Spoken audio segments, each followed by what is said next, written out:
নমস্কাৰ বন্ধুসকল, লৈ আহিছোঁ পুনৰ এটা নতুন ভিডিঅ'। আহকচোন চাওঁ আজিৰ ভিডিঅ'টো।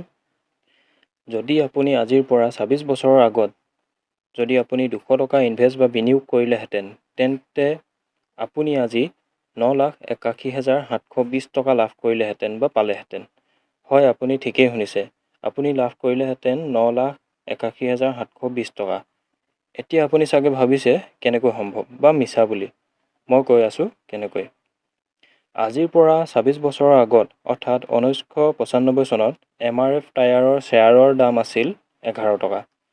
তেন্তে আপুনি 200 টকাত কিমানটা শ্বেয়াৰ পাব? 200 হৰণ 11, 18.18টা। আৰু আজিৰ তাৰিখত MRFৰ এটা টায়াৰৰ দাম MRF টায়াৰৰ শ্বেয়াৰৰ দাম 54,000 টকা। তেন্তে আপুনি 18,54,000 পূৰণ কৰক। কিমান পালে উত্তৰ? উত্তৰ ওলাব 9,81,720 টকা, হয়নে? এতিয়া প্ৰশ্নটো হ'ল কেনেকৈ? এয়া সম্ভৱ হৈছে মাত্ৰ শ্বেয়াৰৰ পৰা। এতিয়া প্ৰশ্নটো হ'ল শ্বেয়াৰনো কি? তেন্তে শুনক।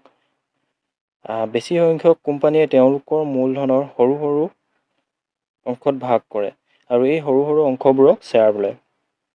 উদাহৰণ হিচাপে ধৰি লওক, আপুনি এক বস্তা আলু কিনিবলৈ বিচাৰিছে, কিন্তু আপোনাৰ হাতত অকলে কিনিবলৈ টকা নাই।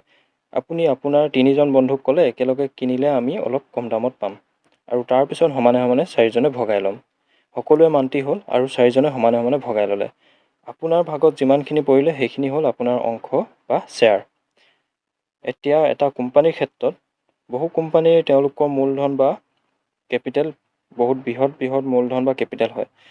সেইবাবে বৃহৎ মূলধনটোক সৰু সৰু ভাগত ভাগ কৰি দিয়া হয়, যিবোৰ পাব্লিকে কিনে।